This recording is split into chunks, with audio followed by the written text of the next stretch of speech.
अमावस की काली रात। रात जितनी काली होती है उतनी ही कहानियों को अपने भीतर छिपाए रखती है। अमावस की रात तो जैसे खुद अंधकार की रानी मानी जाती है, ऐसी रात जिसमें हर आवाज़ डर बन जाती है, हर परछाई एक रहस्य। लोग कहते हैं कि अमावस की रात में जीव जंतुओं के साथ साथ मृत आत्माएं भी भटकती हैं। लेकिन कुछ कहानियां इंसानों द्वारा रची जाती हैं, ऐसी कहानियां जो अंधविश्वास और हकीकत के बीच की रेखा को मिटा देती हैं। ये कहानी ऐसे ही एक गांव की है, जिसका नाम है काजरपुर, एक गांव जो वर्षों से अमावस की रात पर होने वाले रहस्यमय घटनाओं से कांपता आया है। गांव में किसी को नहीं पता था कि डर की इन परतों के नीचे कौन सी सच्चाई दबी है, जब तक कि एक युवक अग्नि ने उस सच को जानने का फैसला नहीं किया। ये कहानी उसी रात की है, एक ऐसी रात जिसने न सिर्फ अग्नि का जीवन बदल दिया, बल्कि पूरे गांव का भविष्य भी। काजरपुर उत्तर भारत के पहाड़ी इलाकों के बीच स्थित एक छोटा सा शांत गांव, जहां लोग मिट्टी के घरों में रहते थे और अपने खेतों में मेहनत करके दिन गुजारते थे। पर काजरपुर की प्रसिद्धि उसकी प्राकृतिक सुंदरता से नहीं, बल्कि उसके रहस्य और डर से थी। गांव के उत्तर में एक पुराना जंगल था, कालवन। इसके बारे में कहा जाता था कि वहां सदियों पुराना श्राप है। गांव के बुजुर्ग बताते थे कि इस जंगल में प्रवेश करना किसी मौत को बुलावा देना है, खासकर अमावस की रात। हर अमावस को गांव में कोई न कोई अजीब घटना जरूर होती, कभी कोई मवेशी गायब, कभी किसी घर की दीवार पर रक्त जैसे निशान, कभी रात के ठीक 12 बजे घोर गर्जना, और कभी दूर से आती अजीब सी रोशनी, जैसे कोई आत्मा भटक रही हो। गांव वाले इतने डरे हुए थे कि अमावस की रात जैसे ही सूरज ढलता, लोग अपने अपने घरों में बंद हो जाते, दरवाजों पर किवाड़ लगा देते, लकड़ियां अड़ाकर रखते और बाहर बिल्कुल शांत हो जाता। बच्चे बड़े होते होते सिर्फ एक ही बात सीखते, अमावस की रात कालवन की तरफ मत जाना। पर हर पीढ़ी में कुछ लोग ऐसे होते हैं जिन्हें डर से ज्यादा सच जानने की लगन होती है। अग्नि उन्हीं में से एक था।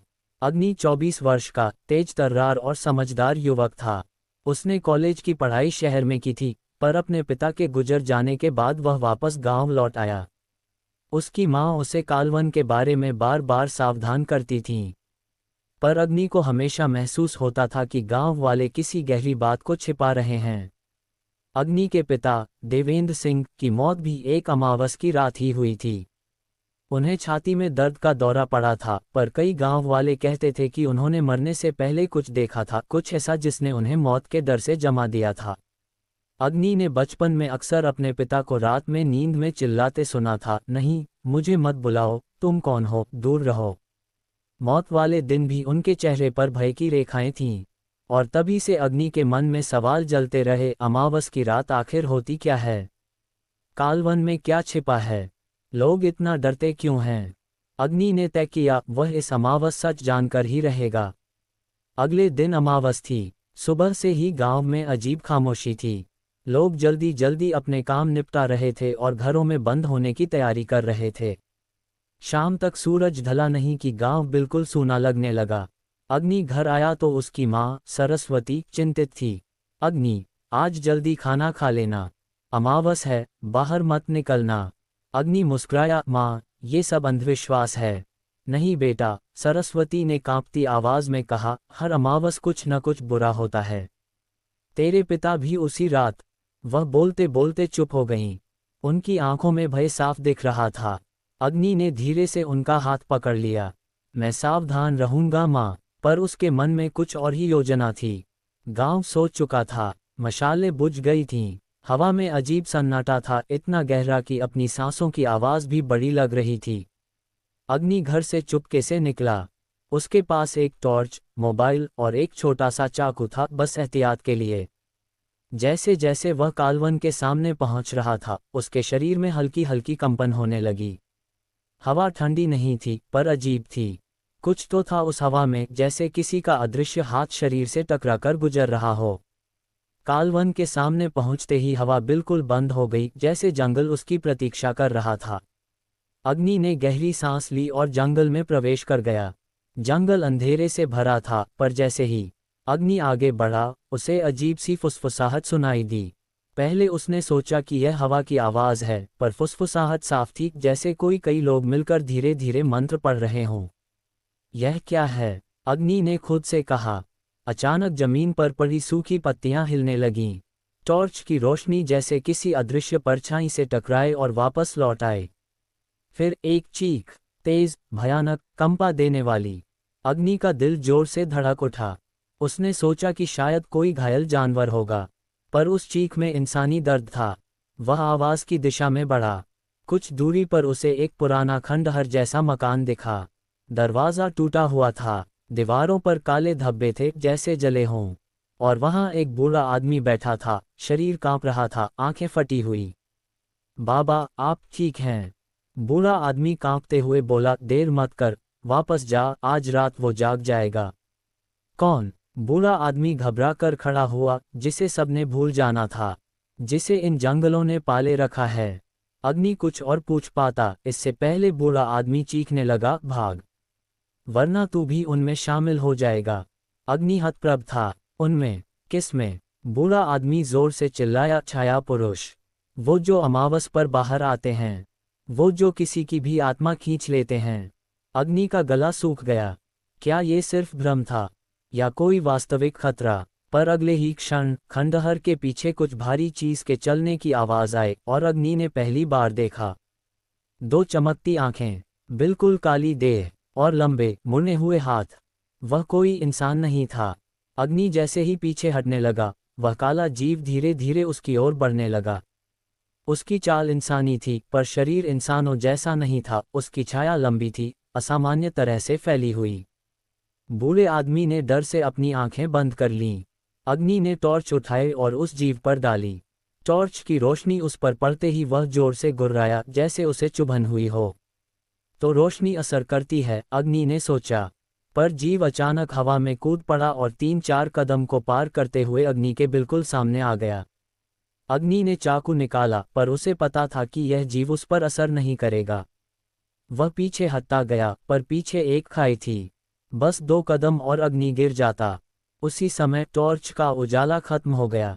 रोशनी बंद, अंधेरा, और उस अंधेरे में सिर्फ एक आवाज, तू भी आएगा हमारे साथ।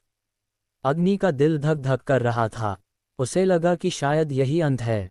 पर तभी पीछे से किसी ने जोर से पुकारा, अग्नि, झुको। अग्नि तुरंत नीचे झुक गया, और अगले ही पल चमकदार पीली रोशनी ने उस जीव को पीछे धकेल दिया।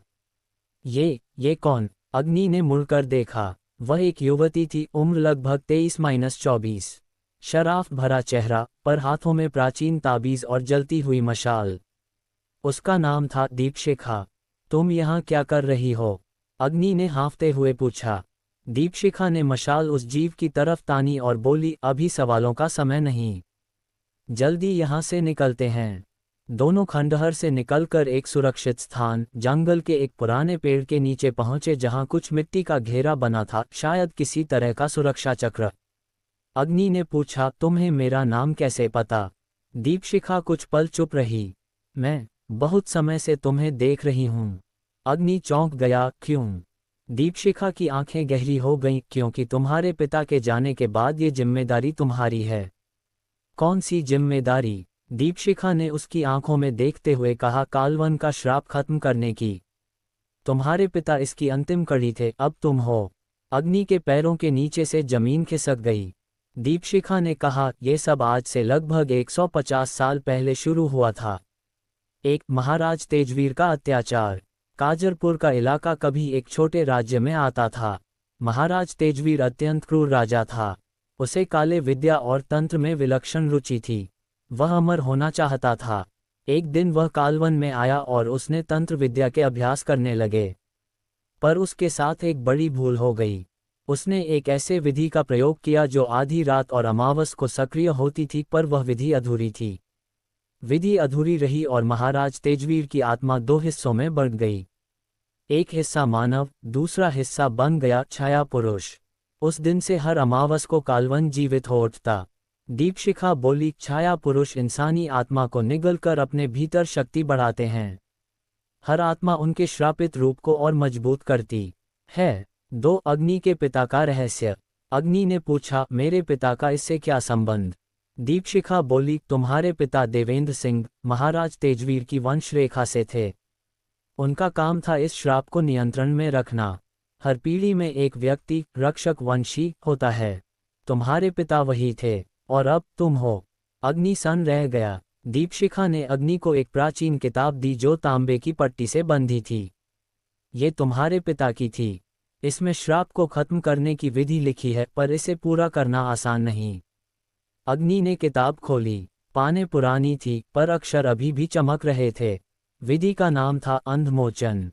इसके अनुसार 1. अमावस की रात। 2. कालवन के मध्य में स्थित भूलकुंड।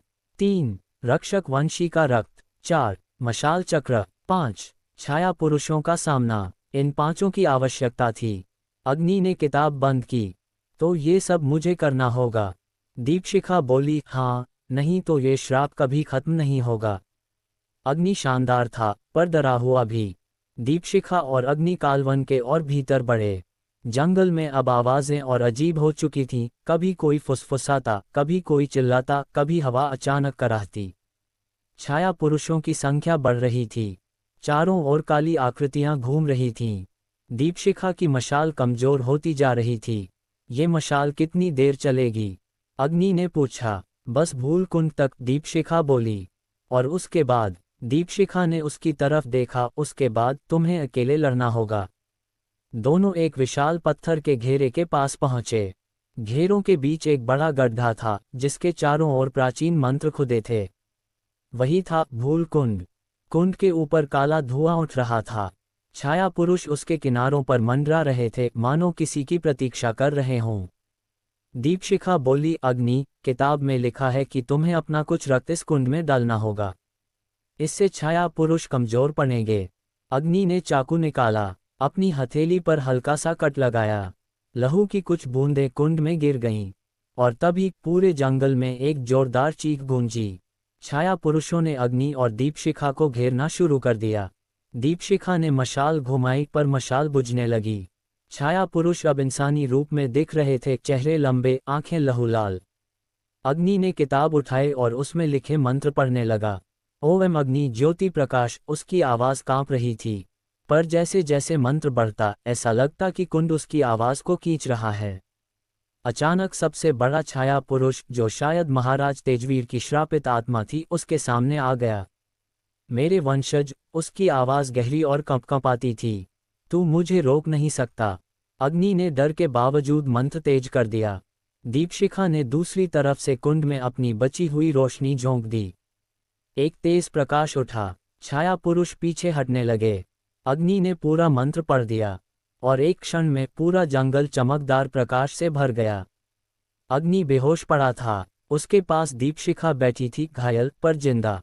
जंगल शांत था, कोई आवाज नहीं, कहीं कोई छाया पुरुष नहीं। श्राप टूट चुका था। दीपशिखा ने धीरे से कहा, तुमने कर दिखाया अग्नि, तुम्हारे पिता गर्व महसूस करते। सूरज की पहली किरण पेड़ों के बीच से उतरकर अग्नि के चेहरे पर पड़ी। अमावस गुजर चुकी थी। काजरपुर आज पहली बार सैकड़ों वर्षों बाद सुरक्षित था। गांव वालों ने अग्नि और दीपशिखा को लौटते देखा। लोग चकित थे। किसी को विश्वास नहीं हो रहा था कि कोई कालवन से जिंदा वापस आ सकता है। अग्नि की मां रो पड़ी, मुझे पता था तू कर लेगा बेटा। गांव वालों ने अग्नि को काजरपुर का रक्षक घोषित कर दिया। दीपशिखा ने जाने की तैयारी की। अग्नि ने पूछा, तुम जा क्यों रही हो? दीपशिखा मुस्कुराई, मेरा काम यहाँ पूरा हो गया। और भी जगहें हैं जहाँ मुझे जाना है। अग्नि ने कहा, क्या हम फिर मिलेंगे? दीपशिखा बोली, अमावस का अंधेरा तो अब खत्म हो गया, पर कहानियों का सफर कभी खत्म नहीं होता। वह मुस्कुराते हुए कालवन की ओर चली गई, एक आखिरी बार। और अग्नि उसे देखता रह गया।